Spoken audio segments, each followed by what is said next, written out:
Bueno, en primer lugar los agradecimientos a el amigo, porque ya nos hemos visto hoy y como se dice en Argentina hubo química rápidamente, Jorge Sella, y por este préstamo, digamos, y el abrir las puertas para que uno pueda sentarse a reflexionar sobre algunas cuestiones referidas a la educación que creemos que es importante que las conversemos en estos momentos, ¿no? Al otro amigo que lo vengo conociendo de hace casi 20 días, que estamos dando vuelta por Cuba y nos ha hecho correr tremendamente de reuniones en reuniones, de paneles, de visitas a museos, etcétera, etcétera. O sea que venimos bastante ajetreados y prácticamente sin poder seguir el ritmo al hombre, ¿no? El amigo Román Espadas, ¿no? Con el cual he tenido el gusto de trabajar estos días intensamente. Y por supuesto agradecerle a Carlos Delgado por la generosidad y esta actitud, este gesto de poder compartir con él también sus reflexiones, sus experiencias que son tan necesarias, ¿no? Y a todos ustedes, por el hecho de haberse llegado, pero por ser, perdón para algún amigo argentino que está sentado por allí, también español, pero por ser fundamentalmente cubano, ¿no? Porque no resulta fácil para alguien del mundo de la educación de algún otro lugar sentarse y poder hablar frente a grupos de cubanos. Porque deben saber que aquellos que hemos sido llamados la generación del 70, nuestra infancia ya empezó a ser marcada por lo que estaba ocurriendo en esta isla. No solamente a los de la generación del 70, sino a cualquier persona que en aquel momento estuviera preocupada por la justicia, la paz en cualquier lugar del mundo, ¿no? Entonces, muy emocionante estar hoy aquí con ustedes y poder compartir los logros, como recién vengo de este panel que escuchamos sobre la educación aquí en Cuba. Bueno, la idea era, gracias a todos, la idea era conversar un poco sobre el último libro que uno tituló La transformación educativa, ¿para qué y por qué educar? Yo pensé, siempre me costaba un poco, me daba trabajo pensar, bueno, ¿qué puede tener de interés esto para profesores, docentes, alumnos, ¿no? de Cuba? Y después de haber escuchado junto con Román el panel reciente de un grupo de historiadores y también por supuesto con experiencia docente sobre la educación en Cuba, veo que son muchas las coincidencias en términos de problemáticas comunes, a pesar de que puedan obedecer a razones o causas diferentes, ¿no? Yo pensé que había algunos espacios muy grandes que nos separaban a Cuba, no solamente de Argentina, sino de la realidad también sudamericana, fundamentalmente, pero en realidad creo que podemos llegar a observar de que tenemos muchas cosas en común, ¿no?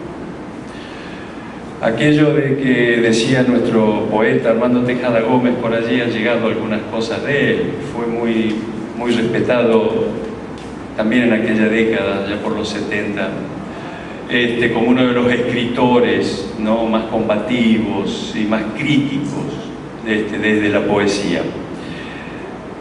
Y él se imaginaba en un poema que salía a caminar por América, ¿no? Y decía, siento al caminar toda la piel de América en mi piel. Esa sensación es la que teníamos nosotros en Argentina en aquellos momentos que ustedes producían esa extraordinaria campaña de alfabetización que marcó un rumbo para el mundo entero y sigue aún, ¿no es cierto?, señalando algunos futuros en varios países, no solamente de América, por lo que nos comentaban en el Museo de la Alfabetización de aquí, ¿no? Bueno, en el libro, digo, a partir de estas cosas y de lo que escuchábamos hoy, hace muy poquito, a uno le surgieron varias preguntas, varios interrogantes vinculados con lo que planteaba Román, escuchábamos que cuando empezaron los profesores de historia a hablar sobre la realidad educativa, aquí en Cuba empezaron a describir el periodo de la colonia, los problemas que había en aquellos momentos, cómo estaban las escuelas, tanto las públicas como las privadas, que se hablaba de escuelas desiertas, muy pocos niños, pocas escuelas y pocos niños, y que generalmente los pocos niños que iban eran varones, no hembras, como dicen aquí, ¿no? Eran mayormente varones y de clases acomodadas, etcétera, etcétera. Habló del normalismo, hablaron de los inicios de la formación docente, y ahí empezamos, por lo menos uno, a pensar, a la pucha, ¿no?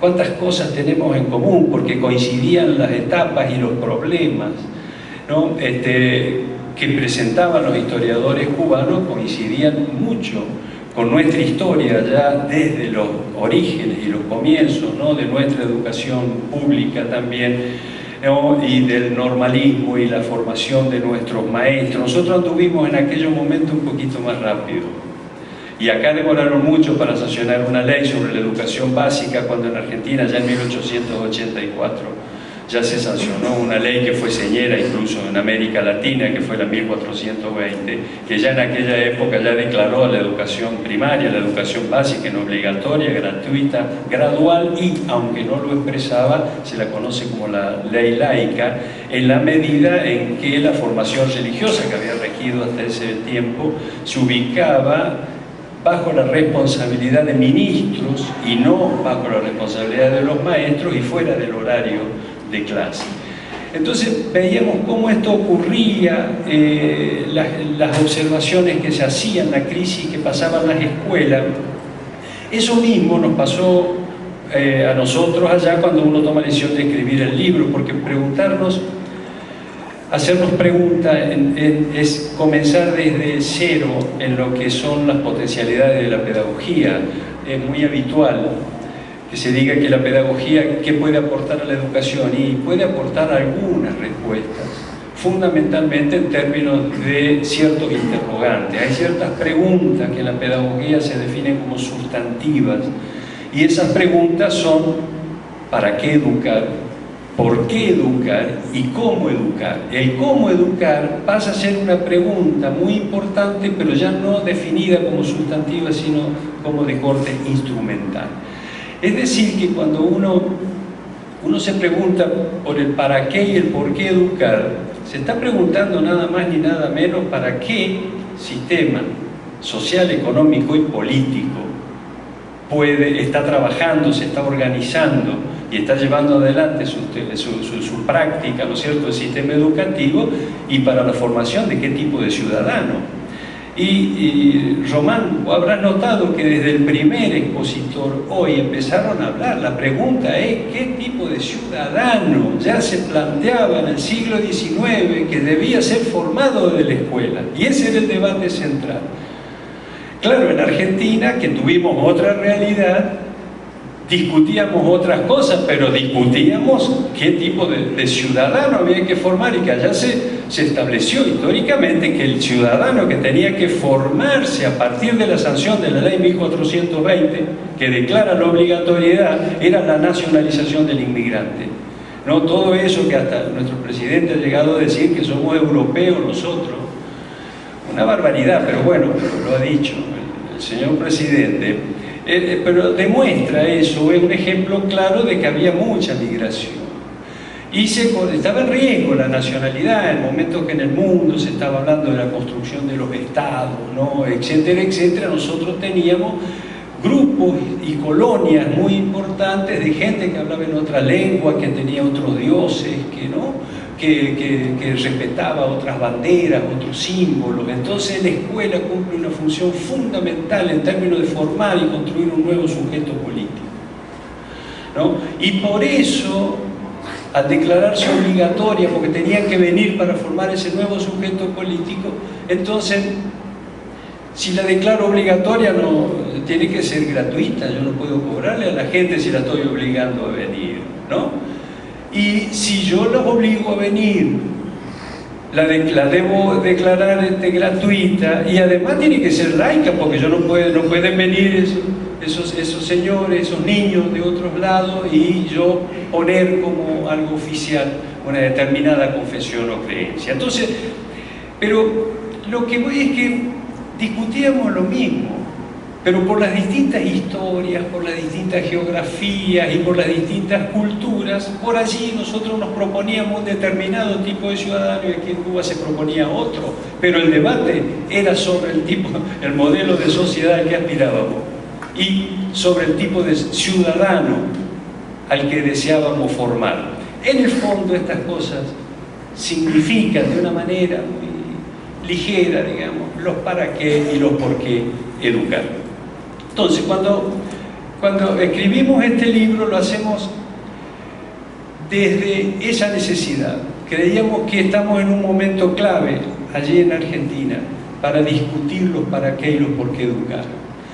Creemos que el mundo entró en crisis porque lo otro, hablaban de la herencia soviética también allá, es decir, que hablaban de la educación, pero también hablaban del contexto internacional, hablaron del periodo especial, es decir, lo que salía de allá, y también es común con nosotros y con cualquier otra realidad educativa, es que no podemos imaginarnos ni pensar y menos actuar sobre la educación si la desvinculamos de la realidad en la que ésta se está llevando adelante, porque forma parte de esa totalidad, forma parte de una totalidad en la que hay otros aspectos que son más abarcativos y que le incluyen, y que por ende le adjudican responsabilidad de lo que en el derecho por ahí se suele llamar como, ¿no?, estas funciones de mandataria.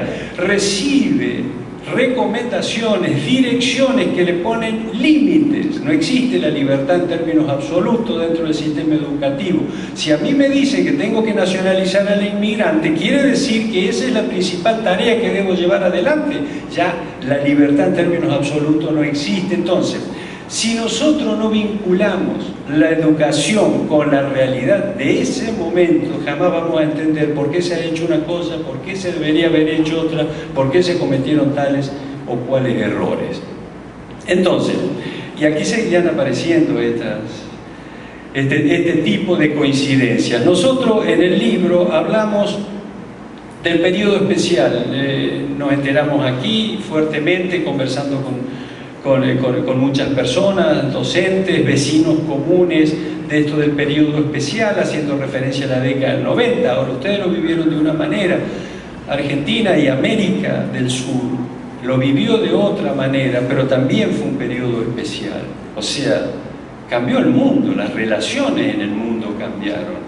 Aquel mundo que se había empezado a pensar en el año 44, a organizar allá en los famosos acuerdos de Bretton Woods, ¿no?, cuando se crea el Banco Mundial, cuando se crea el Fondo Monetario Internacional y cuando se establece el dólar como modelo de intercambio en el mundo, ahí se decreta la posición dominante e imperialista de Estados Unidos. No es casualidad que se fundan y su sede de funcionamiento es en sus tierras, no en el resto del mundo, ¿no? Entonces, esto lleva cuando esta realidad cambia después de la posguerra, eso ustedes lo conocen mejor que nadie, la disolución del bloque socialista genera una nueva realidad internacional. Y si nosotros hacemos de cuenta que eso no ha ocurrido, nuestro análisis puede cometer el pecado de ser demasiado simplista o superficial, ¿no? Nos afectó tremendamente en la medida que el mundo dejó de ser, por lo menos de poseer la heterogeneidad que tenía hasta ese momento. Nosotros pasamos de un mundo, para bien, para mal, discutible, no discutible, pero un mundo que ofrecía alternativas. Y a partir de la reunificación de las dos Alemanias, de simbólicamente la caída del muro de Berlín, el mundo pasó a ser prácticamente unipolar, ¿no? Seguramente Carlos va a poder hablar mejor que uno en eso. Uno no es un experto en esos temas, sino que uno asume posiciones frente a esto, ¿no es cierto?, a partir de los estudios que puede realizar cuando aborda la problemática educativa. Nosotros nos encontramos con ese famoso fenómeno de la globalización, que a nuestro entender no significa o significaría algunas otras cosas, no lo podemos reducir solamente a eso, pero que entre otras cuestiones significó la difusión dominante de una manera de vivir en los términos de Gramsci, ¿no? De una cultura que se transforma, no en hegemónica, pero sí en dominante. A partir de allí cambiaron absolutamente con el debilitamiento de los estados nacionales, etcétera, etcétera. El mundo se encuentra frente a una realidad que desconocía hasta poco tiempo atrás. Eso nos pasó a nosotros allí en Argentina. A partir de ese momento, nuestra década del 90, llevó a modificar el sistema educativo. Aparecieron otros desafíos, otras necesidades de la globalización, el mundo estaba a nuestro alcance, entonces el ciudadano tenía que ser diferente a aquel que se había venido formando. Las escuelas ya no se les demandaba otras cosas, aparecen las redes de comunicación, la informática. Eso alteró absolutamente nuestra situación educativa. En aquel momento nosotros, en el mundo, bueno, el mundo de la teoría, de los debates sociológicos y políticos, dijimos, ha aparecido un nuevo modelo social. Un modelo que nos gustaba y nos gusta llamarlo como el modelo neo-neo, ¿no? Es decir, si decimos que es el neoliberalismo, nos estamos quedando cortos. El primer neo hace referencia al neoconservadurismo, porque los gobiernos, ¿no?, que han ocupado varios de los estados en América del Sur desde hace poco tiempo, se caracteriza por tener un fuerte componente conservador en términos sociales, en la medida que no resignan ni negocian los privilegios de las clases privilegiadas, pero tiene un alto componente neoliberal en términos económicos. Es decir, que hablamos de un modelo que se caracteriza por el conservadurismo y la quietud en términos sociales, pero por ser liberal en términos económicos. Cuando entra esa realidad general, abarcativa, los mandatos sobre la educación varían. Ya el ciudadano que estamos formando no sirve. Y esto hace entrar en crisis las identidades docentes, los currículos, las funciones de las escuelas, cambian los procesos de capacitación, los textos que se escriben, lo que era moderno hasta poco tiempo atrás pasó a ser antiguo, ¿no?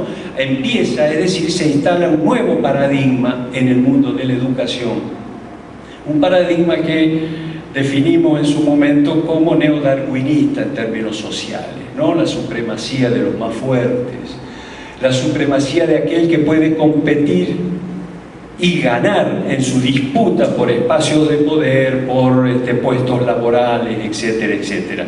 Lo que en términos por allí más académicos se conoce como meritocracia, ¿no? El mérito de poder ser mejor que el otro. Eso automáticamente nos habla de que estamos necesitando un ciudadano distinto al que se formaba hasta ese momento. ¿Por qué? Porque había un modelo social, económico y político que se presentaba como dominante en el mundo, que había también cambiado absolutamente respecto al anterior.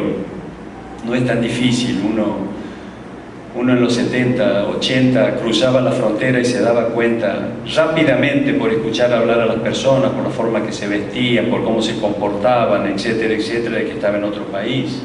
Hoy cruzamos, ¿no?, y nos encontramos a todo el mundo, nos encontramos con gorritas, New York, City, ¿no?, Hard Rock, London, etcétera, etcétera. Es decir, nos hemos ido unificando, ¿no? Y entonces todo eso inevitablemente, insisto, tiene repercusiones en el mundo de la educación. ¿Qué nos pasó a nosotros? Nosotros sancionamos una ley. Lo primero que hace un Estado es el poder. El poder es poder establecer, por ejemplo, transformar en legal lo que hasta ese momento no lo era.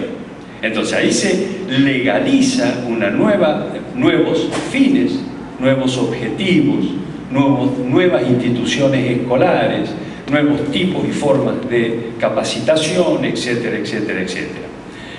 Lo que nos sorprendió mucho es que eso que nos pasaba a nosotros, esos cambios que hicimos nosotros, habían sido y empezaron a ser comunes en toda América Latina. Habían sido comunes. y que todos esos cambios recibían el nombre de reformas educativas latinoamericanas. Entonces, es como que entramos a ver que la cosa se estaba decidiendo desde otros lugares, que nuestra educación ya no dependía de nuestros ministros provinciales, de nuestros intendentes, ni siquiera de nuestro presidente. Y después hubo un señor, Martín Almada, paraguayo él, abogado y pedagogo, discípulo Román de Pablo Freire, ¿no?, que investiga en su tesis doctoral lo que había ocurrido con su propia persona, con él y con su esposa, que había muerto producto de las torturas psicológicas que la dictadura paraguaya, él es de Asunción, le hacía, ya que lo torturaban a él y le hacían escuchar por teléfono las torturas, los gemidos de él, y la mujer muere muy joven de un infarto. Entonces él está preso varios años. Yo le contaba la anécdota a Román de que yo le preguntaba cómo sobreviviste a todo eso, esa crueldad, y él dice: me salvó Pablo Freire. Dice: yo seguía alfabetizando en clase según el método de Pablo Freire a los campesinos que también estaban detenidos conmigo, y eso me mantuvo vivo los 2 años que estuve preso. Entonces después logra salir para hacer con una beca, y va a la Argentina, y va con unos biblioratos que había logrado sacar mientras había estado prisionero. Resulta que eran de una información muy clasificada y secreta.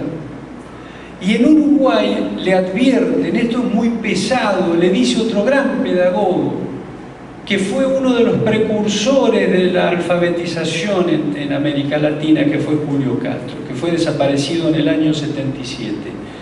Y su cuerpo fue encontrado después que la dictadura informara públicamente a los familiares que había sido arrojado su cuerpo al mar, que era una práctica común en el Río de la Plata, los tiraban. Apareció su cuerpo, buscaban a la familia de Juan Gelman, el poeta, el escritor argentino, y lo encuentran a Julio Castro, ¿no? Julio Castro es el que le dice: esto es muy pesado, le advierte, ¿no?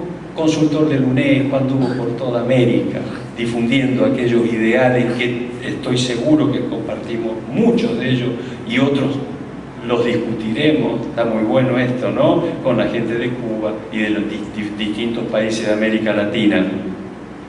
Entonces él le dice: esto es muy pesado. Empiezan a investigar, y a partir de ese hilito que empieza a tirarse desde este material que logra sustraer Martín Almada, es que él descubre lo que fueron los archivos secretos del Plan Cóndor.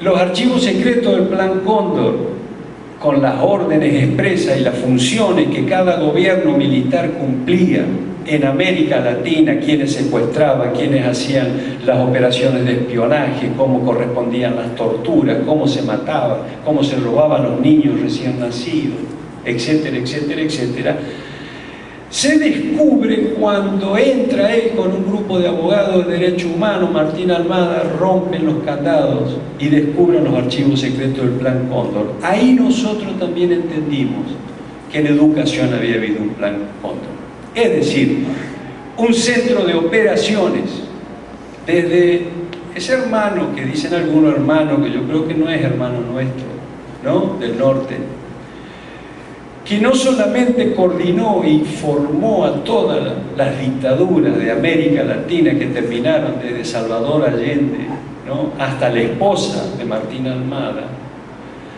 que también habían hecho algo parecido, de coordinar la destrucción de los sistemas educativos latinoamericanos previos a la reunificación de las dos Alemanias aquí, y el encabezar la difusión de reformas similares entre sí, que fueron las reformas educativas en Latinoamérica. Ahora bien, aparecieron con esto otros actores. y hoy también hablaron de ello, pero ya en 1950, en 1940, decían, mediados, ¿no?, de los 40, decían que el Banco Mundial ya empezaba a hacer observaciones sobre la educación de Cuba y decía que la población en Cuba veía como con cierto escepticismo a la educación pública. Es decir, les advertían, miren muchachos, la escuela pública está siendo desvalorizada, la gente no la respeta, y ya empiezan a sembrar la semilla de la desconfianza y potenciar las iniciativas privadas en reemplazo de lo público. Ese es el nuevo ciudadano que empezó a formarse en la década de los 90. Un ciudadano que, entre otros rasgos, se lo formaba para que despreciara lo colectivo y priorizara los beneficios y los bienes singulares o individuales. Ese era el nuevo ciudadano que ustedes lo vivieron de otra manera porque tenían un avance que nosotros no lo teníamos, ¿no? Cuando llega esto que se llamó la economía de mercado. Decimos de que hubo un plan orquestado en materia educativa y que en ese plan orquestado aparecen nuevos actores, y uno de los actores principales en este proceso en toda Latinoamérica fue el Banco Mundial, en particular y en general los organismos financieros internacionales, a tal punto, antes de que se unifiquen las Alemanias, esto era así, que las Naciones Unidas reconoce el protagonismo que estaba adquiriendo como asesor en materia educativa un organismo financiero que era el Banco Mundial, y convoca, la recordarán los docentes, ¿no?, aquella reconocida y recordada conferencia en Jomtien, en Tailandia, en 1990, que convoca a la UNICEF e invita a la UNESCO, al PNUD y al Banco Mundial. Al Banco Mundial para poder neutralizar las acciones y las influencias que estaba ejerciendo en toda América sobre el mundo educativo. A mi entender, y es lo que uno plantea en el libro, lo que hizo fue darle una entidad en términos políticos al Banco Mundial y legitimarlo como agente educativo en la medida que lo puso al mismo nivel de los organismos más prestigiosos de las Naciones Unidas en aquellos momentos. Entonces, allí queda blanqueada la situación del Banco Mundial, y es a partir de que fue casi en simultáneo esto con el consenso de Washington, que había sido un año antes, aquellas famosas recomendaciones del tal señor Williamson, donde se establece con una claridad alarmante eso que llamamos en aquel momento, y lo seguimos diciendo ahora, economía de mercado. El mundo abierto, sin fronteras, barreras fronterizas, con los estados reducidos, las privatizaciones, las legislaciones en los países que garanticen la propiedad privada, ¿no?, que aseguren las inversiones extranjeras y que no intervengan en las competencias que son las que caracterizan a la economía de mercado. Debe competir libremente. Bueno, eso decimos que es advertido por la conferencia de Jomtien, y en ese momento se produce como una alternativa entre la ideología que provenía del consenso de Washington con esta ideología que termina con educación para todos, o sea, con una propuesta casi opuesta que planteaba el resto del mundo, incluido el Banco Mundial, cosa que es derrotada en poco tiempo, y esto lo podemos ver cuando en el año 91, allí nomás después de la conferencia de Jomtien, hay una reunión de ministros en Quito, ministros de la educación de toda la región en Quito, y allí se van a delinear las reformas educativas latinoamericanas bajo las recomendaciones de la eficiencia, la eficacia, la descentralización, etcétera, etcétera, etcétera, que eran los fundamentos y las bases de la propuesta que establecía el Banco Mundial. Hay mucha bibliografía sobre eso, en Argentina se ha trabajado mucho el tema, ¿no? A partir de, bueno, ¿cómo estoy con el tiempo? No, sigue. ¿Sí?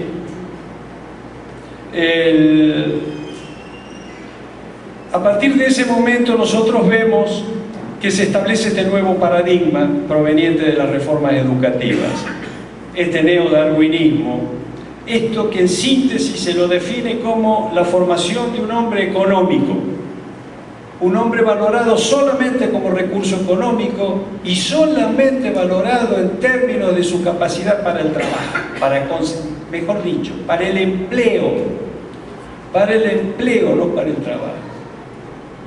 No, claro, usted que algo entiende de marxismo, por lo que lo escuché en la televisión el otro día, sabe la diferencia entre eso, ¿no? Y la importancia que tiene el trabajo para la persona y que el empleo es algo distinto. Pero bueno, nos confundieron mucho en eso.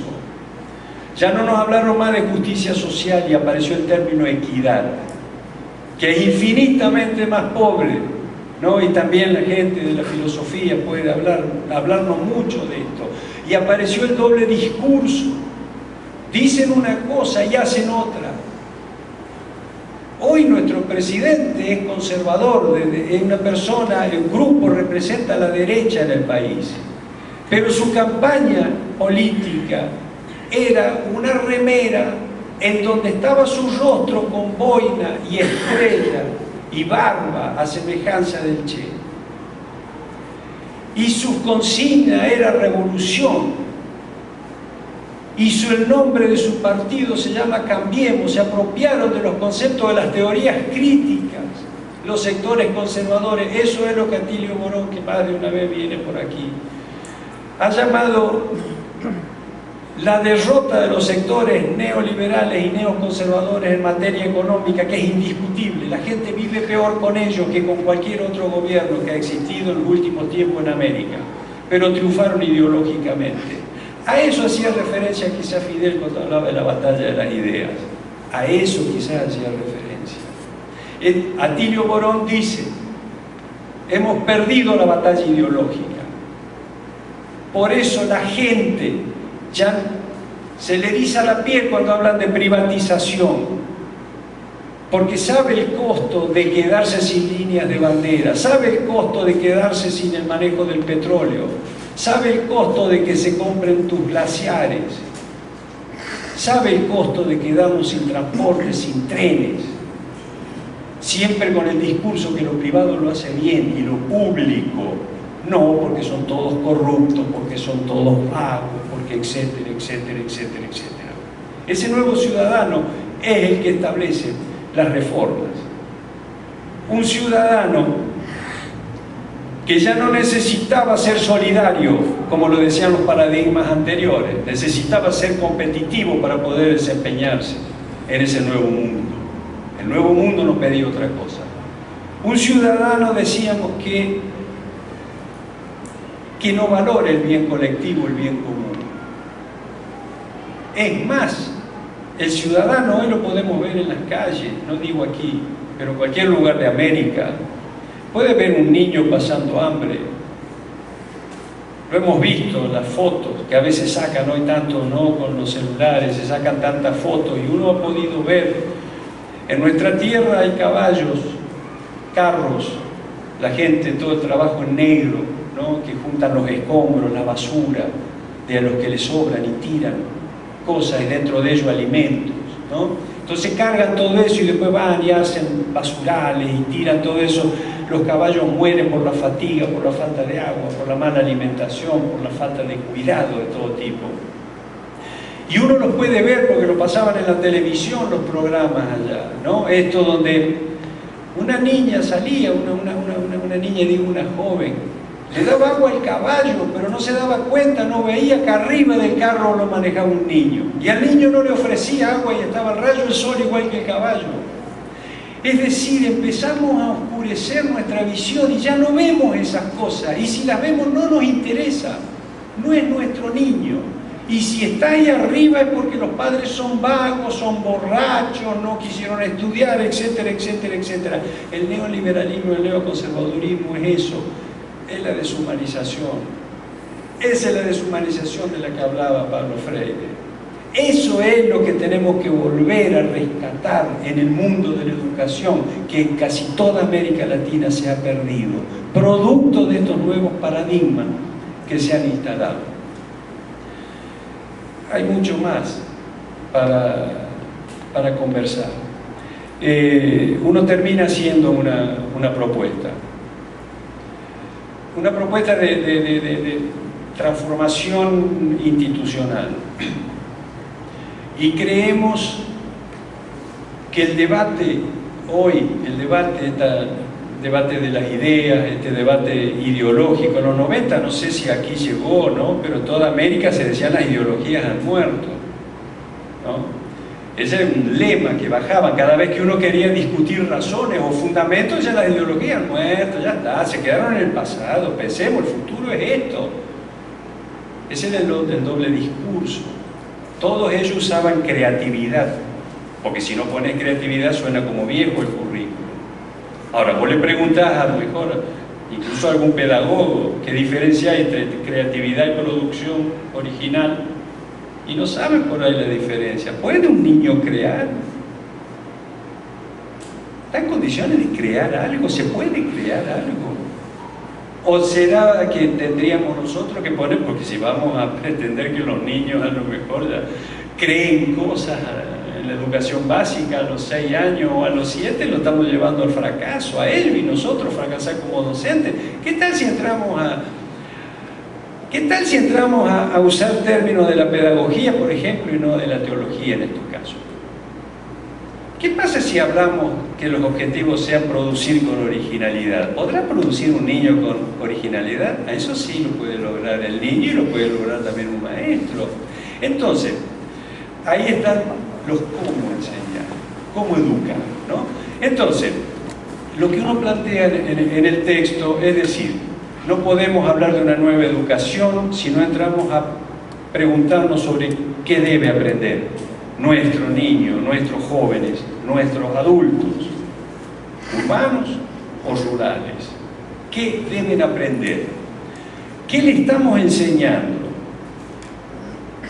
Tenemos que recuperar cuestiones vinculadas a nuestra identidad histórica. Eso lo decidirá cada país. A mí me duele cuando veo un joven en la Argentina que anda, por ejemplo, con una remera con la bandera inglesa, cuando nos tienen ocupada de 1833 las Malvinas.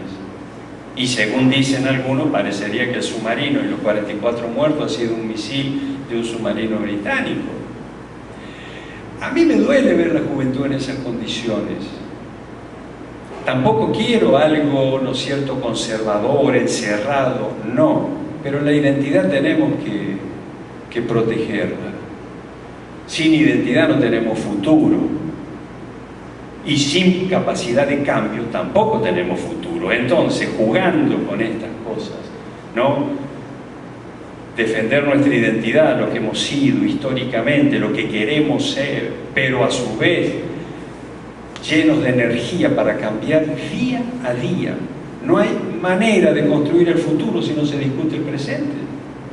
Yo creo que no hay otra manera. Entonces, si no discutimos lo que estamos haciendo, el futuro se nos viene encima, ¿no? Y lo deciden otros, no nosotros. Entonces, hay que empezar a discutir qué es lo que tenemos que enseñar. Porque si no, después vienen los muchachos de PISA, nos evalúan y nos dicen que nosotros estamos siempre al fondo de la tabla. Y después nos dicen que Chile tiene mejor educación, es la mejor de América. Pero resulta que en Chile todavía la educación pública no existe, sigue siendo paga. ¿Qué es lo que evalúan los señores de PISA, que no es otra cosa que la OCDE, esta organización comercial de 30 y algún países que se los conocen como el Club de los Ricos? Es decir, que ellos además nos venden el servicio de evaluarnos a nosotros bajo sus parámetros, como alguna vez hicieron los norteamericanos con algunos test que le hacían a la población para ver quién era más inteligente. Claro, salía más inteligente la raza blanca, en segundo lugar los latinos y por último los negros.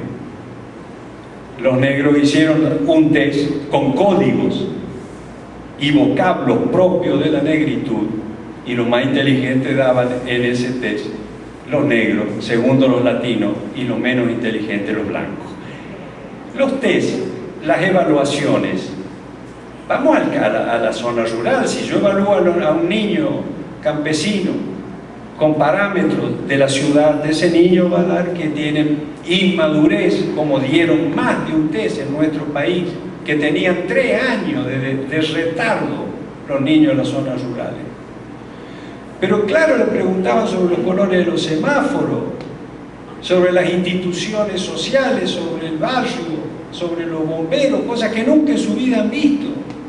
Si usted le hubiera preguntado cómo se faena un cabrito, seguramente habrían sido más inteligentes los niños de las zonas rurales que un niño de la ciudad. Eso ya alguna vez lo escribieron los chicos de Barbiana. Cartas a una profesora, casi simultáneamente con Pedagogía del Oprimido de Pablo Freire, casi simultáneamente. Cuando discutieron el sistema educativo, eran niños echados de todas las escuelas de la zona. Barbiana es una población muy cerquita de Florencia, ¿no? Todos los niños echados de la región, en la posguerra, recién derrotada la Italia, eran tomados por un sacerdote que abre una nueva experiencia, donde los alumnos, aparecen los monitores, ¿no? Los tutores, los alumnos más aventajados le enseñaban a los otros. Era una escuela en donde se comía en el mismo lugar en el que se estudiaba, donde los alumnos enseñaban y aprendían, donde se estaba de lunes a lunes, era de tiempo completo, donde enseñaban los sindicatos y donde no desaprobaron nunca a ninguno de esos niños. Eso revolucionó el mundo de la educación en aquellos momentos cuando leímos la experiencia de Barbiana. Bueno, ¿qué es lo que decían ellos? Esto de los criterios. Digo, cuidado con esto de PISA porque hoy algo salió allá en el panel. Uno de esos niños, porque ellos relataban sus experiencias, discutían a la escuela y a los maestros, a la escuela tradicional y a los maestros, y uno de esos niños decía: Pablito se levanta todos los días a las 5 de la mañana, coge un hacha, camina 3 kilómetros, se trepa a un árbol, camina por la nieve, 3 kilómetros, se trepa a un árbol, corta ramas de ese árbol y después las arrastra a su casa, donde las troza y las acomoda para que la madre tenga fuego todo el día, y se va a la escuela a estudiar, caminando otros 3 o 4 kilómetros para llegar a la escuela. El profesor de educación física lo reprobó porque no tenía aptitudes físicas, pero aprobaba, decía esto el niño que escribía esto, pero aprobaba al hijo del doctor, que ni siquiera usaba una escalera para ir a su departamento porque subía por ascensor. Él tenía 10. Es decir, ¿cómo evaluamos nosotros cuando evaluamos a nuestros niños? ¿Qué nos evalúa PISA a nosotros para decirnos si estamos 10º, 5º? En segundo lugar en América Latina está México. Eso lo dijo al año siguiente de la desaparición de 43 estudiantes de Ayotzinapa. Eso no lo evalúa PISA, que matan los estudiantes y no sabemos quién, sabemos quién, pero nadie lo dice.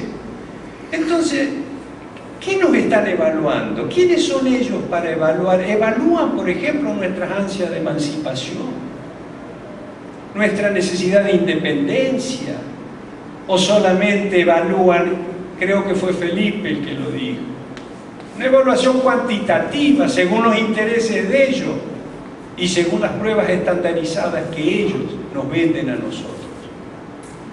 Entonces digo, cuidado, hay que discutir todo eso. Y esto es lo que nosotros intentamos hacer. Hay que hacer una reforma. Pero para hacer una reforma, no se puede hacer una reforma, y discúlpenme si por ahí uno hiere alguna susceptibilidad, pero yo creo que una escuela nunca deja de ser tradicional si no hay una distribución democrática del poder en las instituciones escolares. Mientras el futuro de todos lo decidan unos pocos, esa escuela sigue siendo tradicional.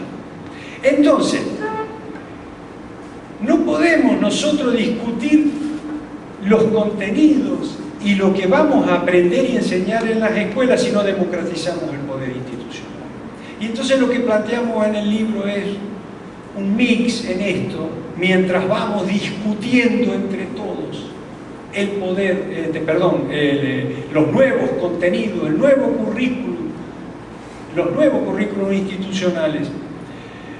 Vamos construyendo en la acción consejos estudiantiles, consejos de los docentes y de las autoridades para construir colectivamente las características y el futuro de las instituciones.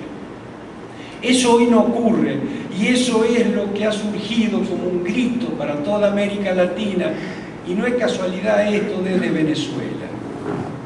Y es esta denuncia de que en el mundo se ha producido lo que hoy se llama en pedagogía el apagón pedagógico. No se habla más de educación en las escuelas, no se habla más de educación en las escuelas, y si no se habla en las escuelas, ¿dónde se habla de educación? Antes las reuniones de profesores se discutía si se hacía un paro, se discutía si el paro educaba, si el paro no educaba, si un docente que repudia el esfuerzo o la pelea de los otros está educando, ¿en qué sentido está educando? Y hay libros sobre eso, de Luis Rigal, el sentido de educar. ¿Hacia dónde estamos educando? Porque educa tanto un profesor que se revela, que tiene una mirada crítica sobre lo que ocurre, como aquel otro que tiene una mirada genuflexa, que no discute, también está educando. Entonces, planteamos un poco esto en el libro, también nos sumamos, tuve la dicha de haber firmado en aquel momento una carta que la firmamos 30 personas inicialmente y que fue presentado a Irina Bokova en la UNESCO, denunciando personas de distintos países del mundo esto del apagón pedagógico, y son las prescripciones del Banco Mundial. Hoy se habla de gestión, no se habla más ya de educación y pedagogía. Hoy el que está a cargo de una escuela está para gestionar. ¿Gestionar qué? ¿No? Es también un término más pobre. Tenemos que empezar a discutir. Eso un compañero filósofo, Carrizales, él hablaba de palabras estelares, palabras vaciadas de significado, que a veces tienen que estar en los discursos, porque si no están, el discurso parece anticuado, parece viejo. Entonces entran a meter estas cosas, la gestión, la equidad. No discutimos cuál es el significado de estas cosas. Ese es el apagón pedagógico.